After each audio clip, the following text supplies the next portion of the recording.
दोस्तों, आज के वीडियो में हम जानेंगे इस धरती पर इंसानों की उत्पत्ति कैसे हुई। समय था आज से करीब 6 करोड़ 50 लाख साल पहले। पृथ्वी के साथ एक खगोलीय घटना घटी जिसने पृथ्वी को पूरी तरह धूल के बादलों से ढक दिया। यह भयानक विस्फोट से इतना अधिक मात्रा में रेडिएशन उत्पन्न हो रहा था कि इसके 800 किलोमीटर एरिया में आने वाले सभी जीव जंतु आग की भट्टी में तब्दील हो चुके थे।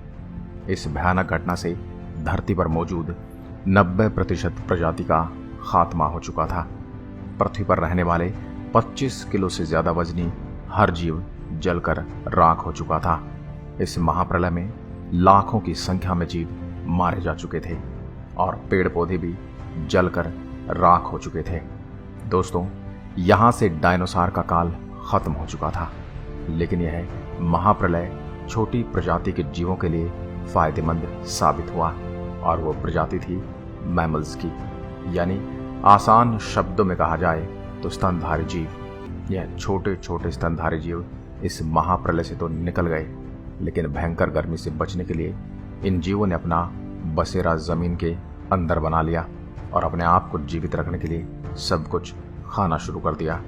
धीरे धीरे उस महाप्रलय को लाखों साल बीत गए थे और अब धरती पूरी तरह उन विशालकाय डायनासोर से आजाद हो चुकी थी। धरती का मौसम एकदम सामान्य हो चुका था। पृथ्वी की सतह पर फिर से पेड़ पौधों का विकास होने लगा। फिर शुरुआत होती है एक नई दुनिया की। इस दुनिया में हमारे पूर्वज यानी मैमल्स समय के साथ साथ काफी विकसित हो रहे थे और यह आकार में पहले की तुलना में काफी बड़े हो चुके थे। उनमें से अलग अलग प्रजाति की उत्पत्ति हुई। उनमें से कई सारे जीव जिनके हाथ और पैर हमारी तरह ही थे, उनके शरीर में धीरे धीरे बदलाव होता रहा और अब सीधे खड़े होकर चलने लगे। अब समय आया आज से करीब 4.5 करोड़ साल पहले। उस वक्त पृथ्वी के वातावरण में लगातार बदलाव हो रहे थे। पृथ्वी के अंदर मौजूद टेक्टोनिक प्लेट्स में हलचल पैदा होने लगी और इसका नतीजा यह हुआ, धरती के दो बड़े भूभाग आपस में टकरा गए। इन भूभागों में आज का हमारा भारत भी शामिल था। इन दोनों भूभागों के टकराने से एक नई पर्वत श्रृंखला का निर्माण हुआ, जिन्हें आज हम हिमालय पर्वत श्रृंखला के नाम से जानते हैं। यह वही पर्वत है जो दुनिया का सबसे बड़ा शिखर है, माउंट एवरेस्ट। इस पर्वत श्रृंखला की वजह से मौसम का फार्मूला बदलने लगा और पृथ्वी का वातावरण काफी ठंडा हो चुका था और इन पर्वत श्रृंखला से गिरने वाली बर्फ ने कई बड़ी बड़ी नदियों को जन्म दिया।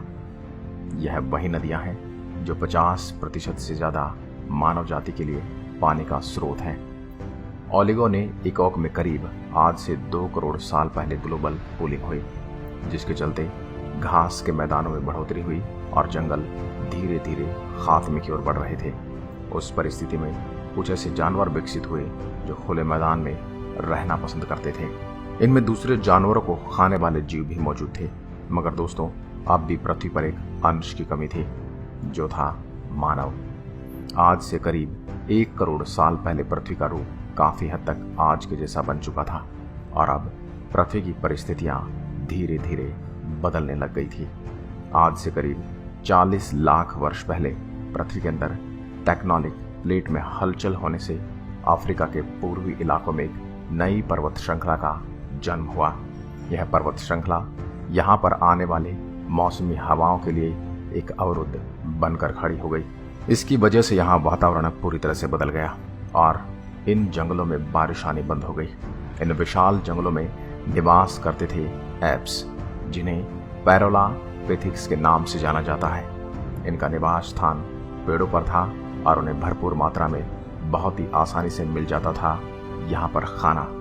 यह एक टहनी से दूसरी टहनी में कूदने में सक्षम नहीं थे।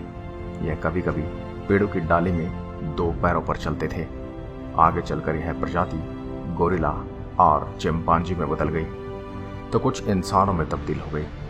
खाने की तलाश में इन्होंने पेड़ों के नीचे कदम रखा। ये थे आर्विपिथेक्स रेमिड्स। आज से करीब 33 लाख साल पहले हमारे पूर्वजों ने अपने दिमाग को काफी ज्यादा विकसित कर लिया था। इस प्रजाति का नाम था होमो हैबिलियस और उन्होंने पहली बार पत्थर को हथियार के रूप में इस्तेमाल करना शुरू किया। और धीरे धीरे धारदार पत्थर की मदद से हथौड़ा बना लिया। कई साल के लंबे अरसे गुजरने के बाद उन्होंने अपने दिमाग को कुछ इस कदर बुद्धिमान बना लिया कि वह शिकार के लिए आपस में लड़ने की बजाय समूह में शिकार करने लगे थे। होमो इरेक्टस प्रजाति ने सबसे पहले आग का इस्तेमाल किया। यह खोज हमारे मानव इतिहास के लिए बहुत ही खास थी। उस वक्त यह एक अहम खोज थी। आग की मदद से यह अपने आप को ठंड से बचाए रखते थे और आग अंधेरे में रोशनी दिलाती थी। उन्होंने आग पर मांस को पकाना सीख लिया था। इस कारण अब परिवार का निर्माण भी होने लगा था। लाखों साल बीत जाने के बाद कुछ आज के इंसान ने अपना रूप ले लिया और मानव अलग अलग आवाज निकालने के काबिल बन चुका था। यानी कि हमने भाषा का विकास कर लिया था, जिसके जरिए वह अपनी जानकारी एक दूसरे के साथ शेयर कर सकते थे। यह वह आखिरी विकास क्रम था। उसके बाद आज के इंसानों की उत्पत्ति हुई।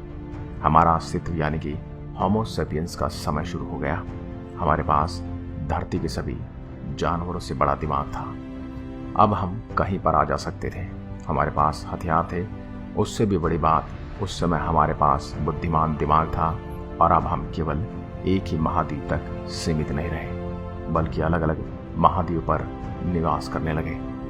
आज की करीब 50,000 साल पहले आइस एज शुरू हो गई और इसी वक्त इंसान चाइना और ऑस्ट्रेलिया तक पहुंच गया। धीरे धीरे हम इंसान पूरी दुनिया में फैल गए। फिर पेट पालने के लिए खेती शुरू की और इसी तरह इंसानों ने बस्ती बसा ली। धीरे धीरे आज हमने आपको काफी विकसित कर लिया है और कितनी बड़ी चुनौती के बाद आज के हम इंसान अस्तित्व में आए। आज हमने इतनी ज्यादा टेक्नोलॉजी विकसित कर ली है कि अब हम पृथ्वी तक ही सीमित नहीं है, बल्कि चांद पर भी कदम रख चुके हैं। विज्ञान की मदद से हम अलग दुनिया के बारे में खोज रहे हैं। आज पृथ्वी पर हमारे अलावा ऐसा कोई बुद्धिमान जीव नहीं है जो हमसे आगे है। आज ऐसा समय आ चुका है कि सुबह के वक्त इंटरनेट के बगैर हमारी आंखें नहीं खुलती। आप टेक्नोलॉजी का उदाहरण खुद देख सकते हैं। अभी आपने 10 मिनट के अंदर मानव जाति के अस्तित्व का पता लगा लिया। आज हमें पता है कि धरती पर मानव कैसे आए। हमने अंतरिक्ष में जाकर कई रहस्य को उजागर किया है और आगे भी टेक्नोलॉजी के विकास की प्रक्रिया लगातार जारी है। तो दोस्तों, कैसा लगा आपको हमारा करोड़ों सालों का सफर? आप अपनी प्रतिक्रिया कमेंट बॉक्स में जरूर दें और जानकारी पसंद आई तो वीडियो को शेयर जरूर करें और ऐसी ही वीडियो देखने के लिए हमारे पेज को फॉलो जरूर करें। धन्यवाद।